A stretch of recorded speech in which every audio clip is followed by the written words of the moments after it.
El 25 de mayo de 1910 se cumplen 100 años de la Revolución de Mayo. Es momento de celebraciones y festejos.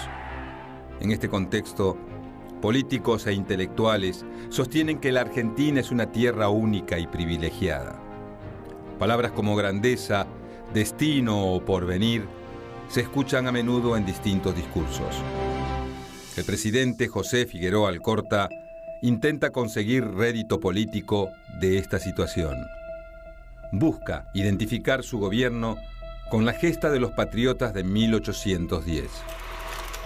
La dirigencia conservadora quiere mostrar que la Argentina es un país ideal, pero no todos ven la realidad de la misma forma. El sistema político se sostiene sobre el fraude electoral y el control de las elecciones. Y cada vez son más las personas que piden cambios. Además, sectores obreros y sindicales endurecen sus reclamos y exigen mejoras en sus condiciones de vida y trabajo, en algunos casos usando la violencia. En un tiempo de desigualdades, contrastes y tensiones sociales, la Argentina se dispone a celebrar los primeros 100 años de su historia.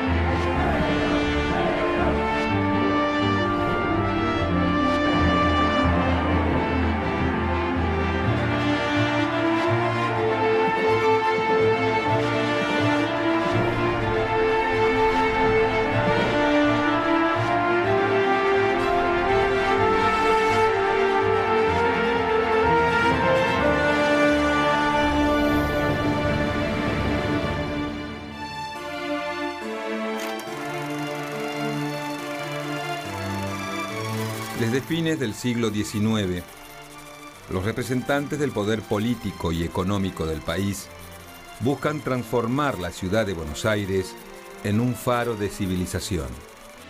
Para eso, se dispone construir nuevos edificios para el Teatro Colón y el Congreso Nacional. Además, se proyecta el Puerto Madero y se traza el Boulevard de Mayo, entre otras obras. El próximo festejo del centenario es una ocasión ideal para avanzar con obras de gran magnitud. De todos modos, los cambios en la fisonomía de la ciudad no solo provienen de las obras públicas. Desde mediados de la década de los 70 del siglo XIX, la llegada de inmigrantes es constante y su presencia no pasa desapercibida. La ciudad crece y se expande.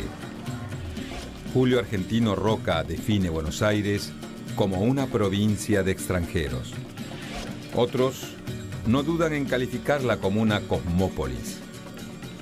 Hacia el final de la primera década del siglo XX, la mitad de los habitantes de Buenos Aires han nacido en otro país. Esto influye en la construcción de una sociedad más compleja y diversa. La idea de ascenso social se arraiga en parte de los nuevos sectores populares que produce la inmigración. Mientras Buenos Aires vive un clima de progreso, se preparan los festejos del centenario de la patria.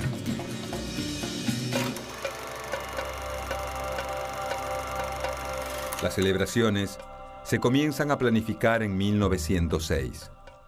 Se crea una comisión de notables encargada de organizar la celebración, aunque su actividad se reduce durante largo tiempo a lo estrictamente protocolar.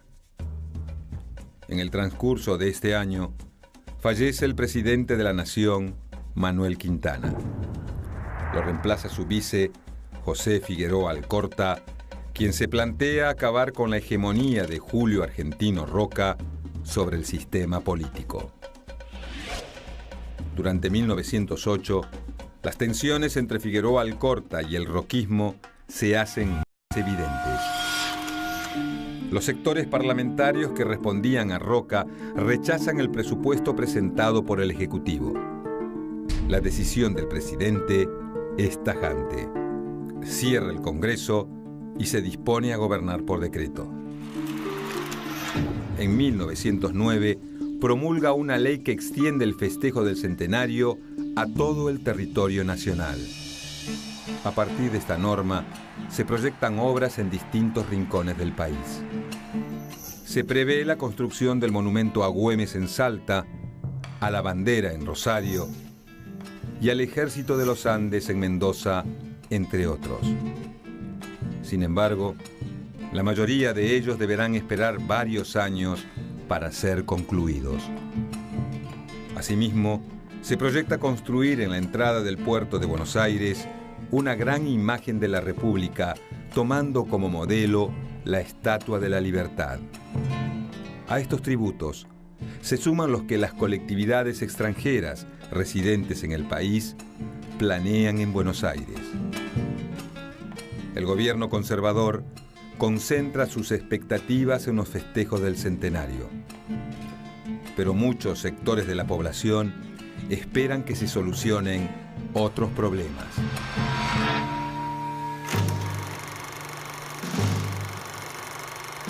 El 13 de mayo se sanciona el estado de sitio en el territorio nacional. Con esta medida, el gobierno logra poner en jaque todo tipo de manifestación vinculada al movimiento anarquista y obrero en general. A pesar de las restricciones impuestas, el gobierno le da lugar a otro tipo de acciones provenientes de sectores civiles de la población. Bandas de jóvenes universitarios y miembros del Jockey Club salen a las calles, pero no los motiva festejar el centenario. Con el apoyo policial, atacan las imprentas de los periódicos sácratas La Protesta y La Batalla, así como también la del socialista La Vanguardia. El resto de los diarios comerciales recibe la directriz de no mencionar lo sucedido bajo advertencia de cierre. Lejos de culminar ahí, el raíz de violencia prosigue. Los jóvenes nacionalistas avanzan por el barrio porteño de Once, donde incendian y rompen los comercios de judíos, turcos y armenios, al grito de «Mueran los rusos». Las fuerzas policiales extienden la persecución. Las comisarías y cárceles se ven desbordadas. Se habilita el buque Guardia Nacional para ubicar a la gran cantidad de activistas políticos apresados. En 3 días se detienen a más de 500 personas. El jefe de la policía, Luis de Lepián, consigue agregar a sus fuerzas 900 agentes, 100 bomberos y 90 inspectores. Los civiles que se acercan a colaborar reciben identificaciones en las que se acredita su pertenencia honoraria a la fuerza. El brote nacionalista es fuerte en Buenos Aires. Días antes de estos sucesos, la carpa del circo de Frank Brown, ubicada en la esquina de Córdoba y Florida, comienza a molestar a algunos. El clown británico había firmado un acuerdo con la Comisión del Centenario para brindar espectáculos gratuitos durante los festejos de mayo. Sin embargo, esta decisión comienza a molestar a cierto sector de la prensa. El argumento que se utiliza es que atraer a gente pobre al centro de la ciudad desvirtúa la estética de la celebración. El 5 de mayo, la carpa del circo de Frank Brown aparece incendiada. Los jóvenes de clase alta se adjudican el ataque. Las tensiones sociales y políticas que se viven en el país aumentan a medida que se acerca la fecha del centenario.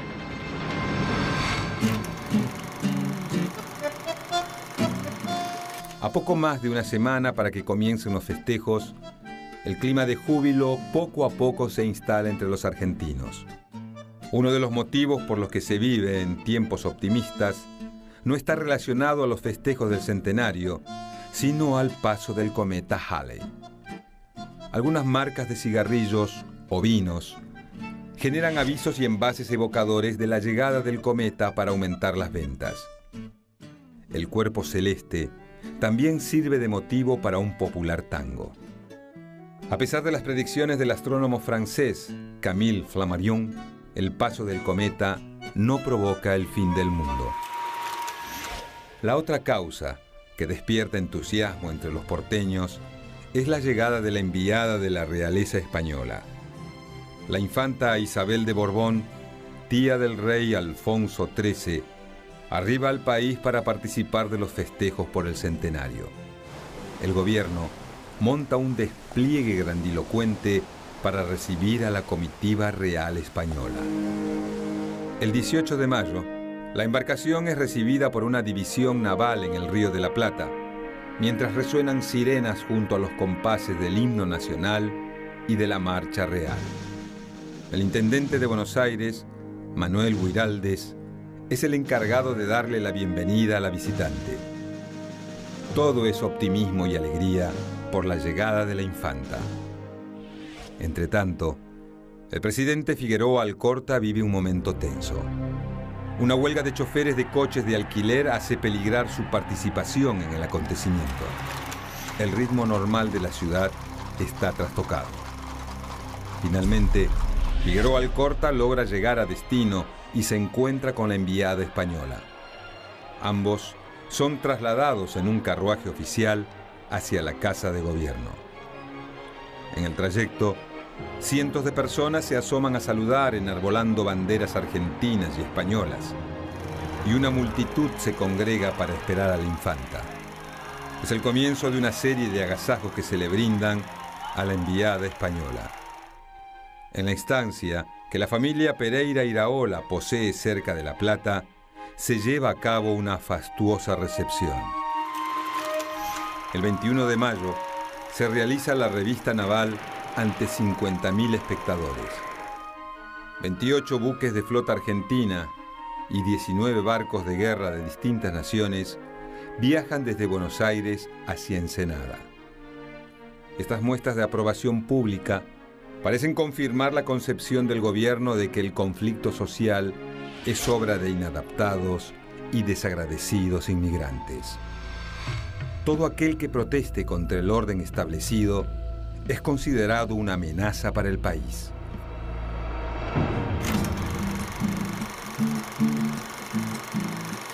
El 23 de mayo de 1910, Buenos Aires se prepara para festejar el aniversario de la Revolución de Mayo. Ese día, el recién inaugurado ferrocarril al Pacífico es utilizado para trasladar al presidente de Chile, Pedro Montt. 10.000 efectivos militares custodian su arribo a la Casa de Gobierno. La llegada de los contingentes oficiales es constante. Alemania envía una importante delegación militar encabezada por el barón von der Goltz, reconocido militar y autor del libro de cabecera del ejército argentino, La Nación en Armas. La delegación británica es largamente esperada, pero se ve imposibilitada de asistir por el duelo que se vive ante la muerte del rey Eduardo VII. La única grieta en el amplio operativo de recepción se produce con el enviado de la Cancillería italiana, que arriba de improviso a un muelle donde nadie lo espera. No obstante, la numerosa comunidad italiana que reside en Argentina se hace notar. Faltan pocas horas para que comience el acontecimiento tan esperado. Se realiza un desfile entre el Congreso y la Plaza de Mayo, encabezado por el comité organizador, los socios del Círculo Militar y el Centro Naval. En el cortejo participan veteranos de la Guerra del Paraguay y de la Campaña del Desierto. De esa manera, se da inicio oficial a la fiesta. Al mismo tiempo se coloca la piedra fundacional del monumento a Cristóbal Colón, regalo de la colectividad y el gobierno italiano al país. El 24 de mayo se brinda un banquete de gala a los enviados extranjeros en la Casa Rosada. Y por la noche se realiza una reunión en la mansión de Agustina Luro de Sancinena. Allí, los enviados extranjeros y los representantes de la clase alta local se reúnen para los festejos. A las 12 de la noche suenan los acordes del himno nacional argentino. Comienza el centenario de la Revolución de Mayo.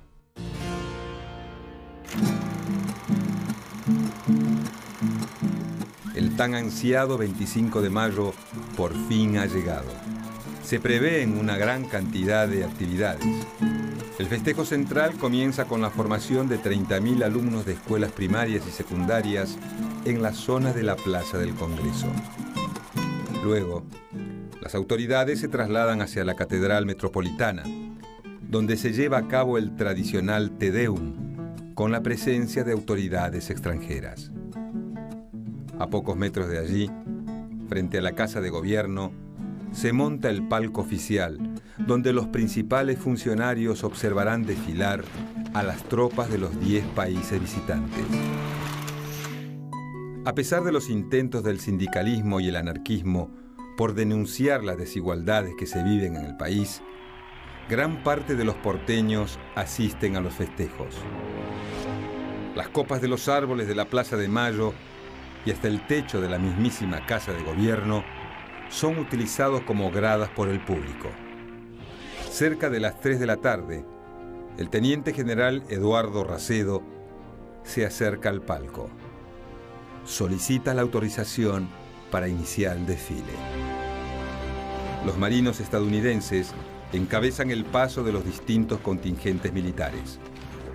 Tropas de Francia, Italia, Alemania, Japón, del Imperio Austrohúngaro, de Portugal, España, Uruguay y Chile avanzan por las avenidas de Buenos Aires. Cadetes militares de Argentina y Chile transitan juntos como demostración de confraternidad entre los dos países. Luego de 3 horas, el broche final al acto se lo da un nutrido grupo de gauchos que desfilan con sus chinas y sus atavíos impecables. Ya entrada la noche, los edificios céntricos iluminan sus puertas y ventanas con guirnaldas de lamparitas eléctricas. Pero, luego de media hora, la mitad de las lamparitas dejan de funcionar. Hay quienes atribuyen la falla a un desperfecto técnico ocasionado en la usina generadora de luz. Pero otros hablan de un sabotaje anarquista. La fiesta refleja las contradicciones de una sociedad compleja. A pesar de la masiva adhesión de los sectores populares, el evento estuvo organizado desde el seno de la élite gobernante.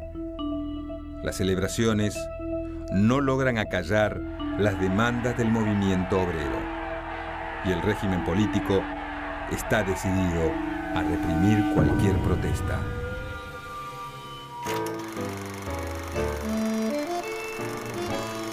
Las secuelas de un fuerte temporal ocurrido en el mes de febrero, sumadas a los conflictos con los trabajadores, impiden la apertura de algunas exposiciones como la dedicada a España. Ante el retraso de las obras, solo se inaugura un tramo de esta exposición para que sea recorrida por la infanta Isabel. Las demoras también alcanzan a otras muestras. Las 2 más visitadas son las de Bellas Artes en la Plaza San Martín y la de Ferrocarriles y Transportes Terrestres. Allí se destacan una réplica de una estación italiana, barcos, aviones y modernos autos europeos. Pero el furor lo causan los globos aerostáticos. La infanta Isabel también visita la exposición ganadera del centenario. El propósito del gobierno es mostrar un país moderno y pujante. Para eso, se montan una serie de ferias dedicadas a distintas temáticas. Abarcan desde avances sanitarios hasta comidas típicas, pasando por maquinaria industrial o agropecuaria, filatelia y postales autografiadas. También se realizan congresos sobre americanismo, antropología, feminismo y antifeminismo, entre otros temas. Dentro de esa enorme gama de actividades, el deporte no queda fuera de los festejos. Se organiza el primer certamen sudamericano de fútbol en el que triunfa la Argentina. A la par de esta variedad de entretenimientos, la conmemoración atrae también a diferentes personalidades del mundo de la cultura y la política mundial. Entre ellos se encuentra el jurista y criminalista italiano Enrico Ferri, el intelectual y político francés Anatole France, el primer ministro del país galo, Georges Clemenceau. así como también el novelista español Vicente Blasco Ibáñez, autor por encargo del gobierno argentino del libro más vendido del momento, La Argentina y sus grandezas. Los visitantes se muestran agradecidos al gobierno y destacan las bondades del país.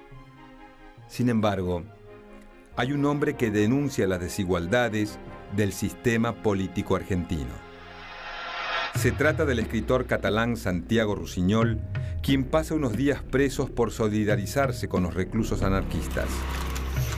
Tampoco se acopla a la versión oficial del centenario el jurista valenciano Adolfo Posada, que prefiere recorrer un par de conventillos a pocas cuadras de los festejos. Luego de esa experiencia, Posada concluye que hacen falta más políticas sociales intensivas antes que una intervención policial sin contemplaciones. En 1910 el país presenta un escenario social complejo.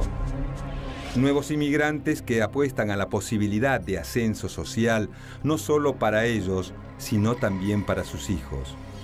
Una clase alta que hace todo lo posible para mantener sus privilegios. Y un sistema político que se sostiene gracias al fraude y que responde a la conflictividad social con violencia y represión.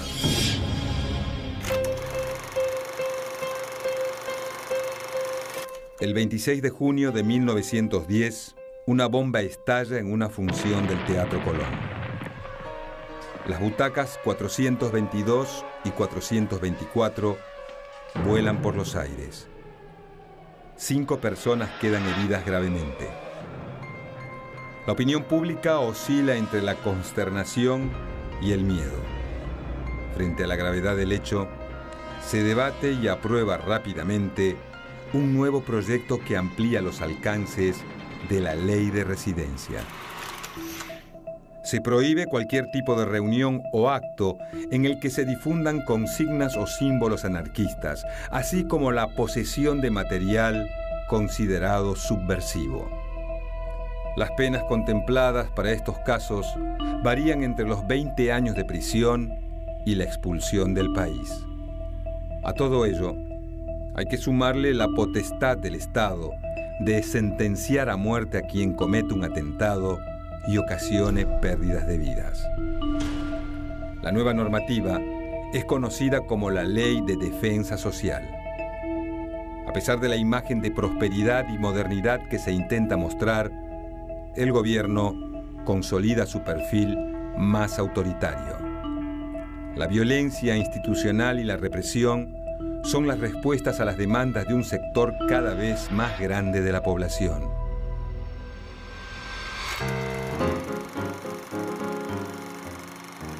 El centenario de la patria encuentra a una Argentina que está viviendo un momento muy especial de su historia.